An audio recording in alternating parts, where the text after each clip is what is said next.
Hey guys, in this video I'm going to show you how you can install and set up Anaconda Python on your Mac operating system.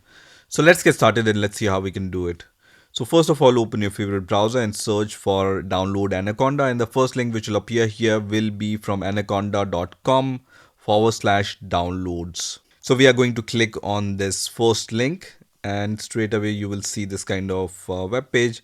At the top you will see free download, but when you click on the free download option, it's not going to open anything, right? So first, nowadays Anaconda encourage users to create the Anaconda account, right? So we are going to click on this download now get started button, and then we can sign up with any email, or we can use our Google, Microsoft, or GitHub account to log into this Anaconda website, right? So I'm going to use my Google account, and once I'm signed in, you can see this kind of web page which says welcome to Anaconda, ways to get started, and you can also see the downloads option now.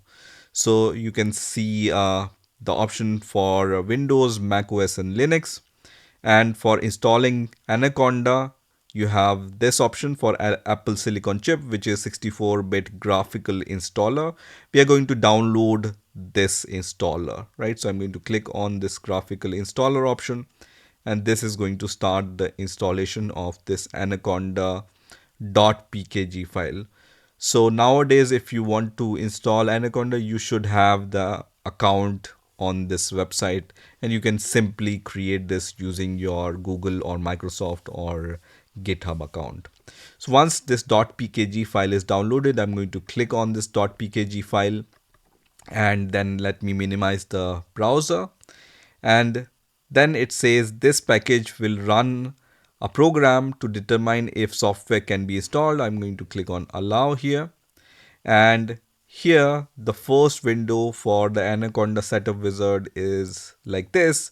Here I'm going to just click on continue. Here next section is the readme section, so if you want you can read this section and then click on continue. And then you have the license terms and conditions. Click on continue here and then click on agree.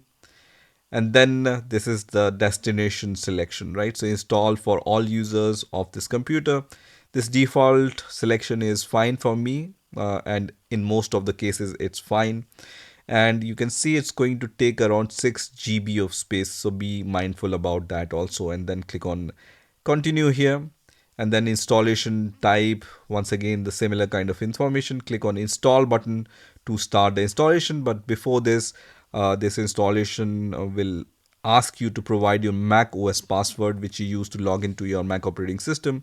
So give that password and then click on install software, and this is going to start the installation of Anaconda on your Mac operating system.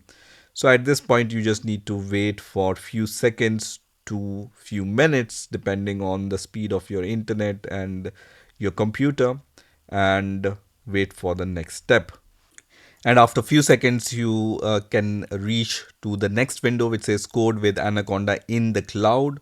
For now I don't want to do it, but I'm going to click on this continue button, which is going to finish the installation of Anaconda, and then I can click on this close button, and then I can even move this installer to the bin folder because the installation is done and we don't no longer need this installer file. So click on move to bin here, which is going to move this file to the bin. So once Anaconda is installed, you need to open the applications folder. So click on go and then select applications from here, or you can even right click on the finder and then select application here, right?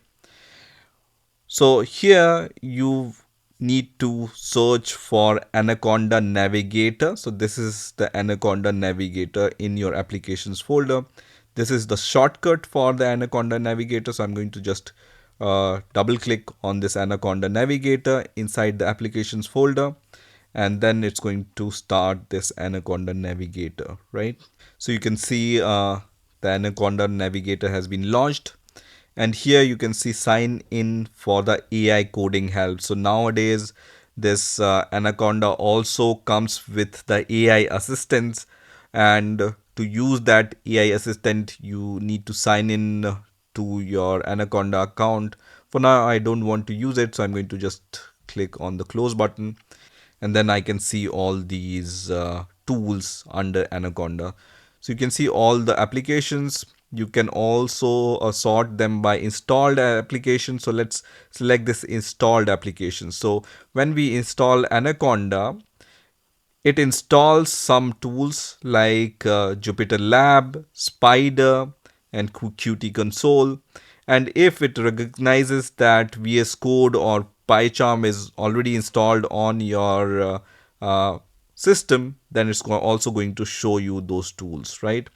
Otherwise, if you select all applications from here, so let me select all applications. For some applications, you can see, for example, Anaconda AI Navigator. There is this install button in front of them. That means this tool is not installed, and you can click on this install button to install them, right?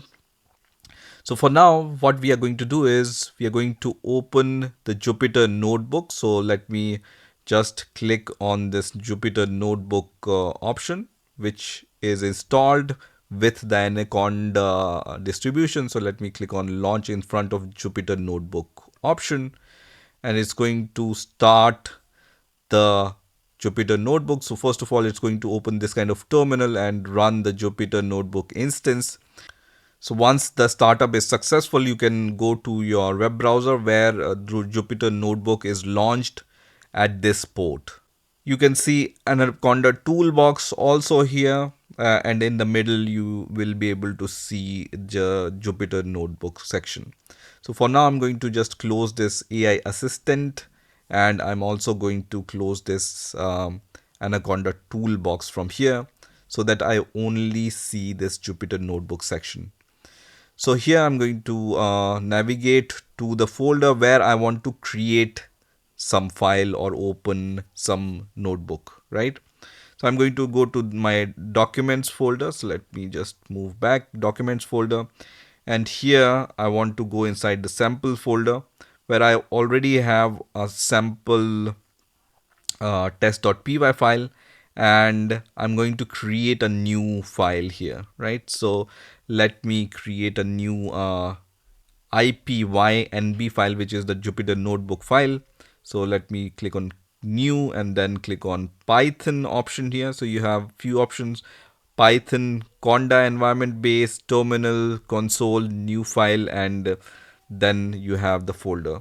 So I'm going to select this Python Conda option here, and it's going to create a new untitled file, right? So to save this file, I can click on this save button, and I can even change the name of this file. So I'm going to name my file as hello.ipynb file, and then I'm going to click on rename. So this file name is renamed to this one, and then here I can evaluate my notebook command. So for example, 2 plus 2, and then click on this run button, and it's going to show me the output, right? When I write print and then, for example, hello here, and then select this cell and then click on run, it's going to print hello. So this is how you can create your Jupyter Notebook files and then run them. Also in here you have this toolbox which we previously closed. So from here also you can create a new notebook. So when you click on new notebook and then give the name to your notebook, it's going to create a new notebook file. For example, I'm going to name my file as test, for example, and then extension will be this one. I'm going to click on create notebook, and it says please log in. So once you log into your Anaconda account, it's going to allow you to create the new notebook, right? So let me just click on create notebook, and this notebook is created. The kernel is the base kernel, and then I'm going to click on select here, and now I can start using this notebook from here. Also, this Anaconda distribution comes with the Spyder IDE, which is one more IDE for scientific Python development, right? So when I click on launch here, it's going to launch Spyder IDE. And once the Spyder IDE launches, we are going to see how we can run our Python script in Spyder. So you can see the Spyder IDE, and you can see a few warnings. So I'm going to allow here. So it says connecting to the kernel, and it have the sample file, which is the temp.py file. So I can run this file. So when I select this cell and then click on the run button, it's going to run this file here. From the top, I can also run the cell or run the file or run the cell and advance. And I can also add those breakpoints and debug my code, right? And then you have this Python path manager. So if I want, I can also add those Python paths from here. Using the Spyder IDE also, you can evaluate your Python scripts or run your Python command inside this Spyder IDE. So now let's go to the Navigator once again. And here you also have this Jupyter Lab. So when I click on this Jupyter Lab, it's going to start the Jupyter Lab, where you can use this Jupyter Lab to once again develop your notebooks, right? So I think that's it for this video. This is how you can install Anaconda distribution, which comes with Jupyter Notebook, Jupyter Lab, and Spyder IDE. One more thing which I wanted to show you that comes with Anaconda distribution is the Conda package manager. So let me show you that also. So when you open the terminal, so click on the spotlight option and then open the terminal from here. Let's open the terminal, and our terminal is already open, which is running the Jupyter Notebook server. Let's open the new terminal. So right click and then open the new window from here. And when I give the Conda command, so let me give the Conda command and then just write Conda list and then press enter. This terminal is going to recognize the Conda command. As I mentioned, Conda is the package manager for the Anaconda, and using which you can install many Python packages like NumPy or OpenCV or PyQt and many others, right? And to install our Conda package, it works similar to pip package manager. So just write Conda and space install and then the name of the package, for example, PyQt, right? But generally, I would like to create the virtual environment first and then install these kind of packages just for my project and not globally. But as I mentioned, this also installed Conda package manager, and you can use Conda package manager using your terminal itself. So that's it for this video. I hope you've enjoyed this video, and I will see you in the next video.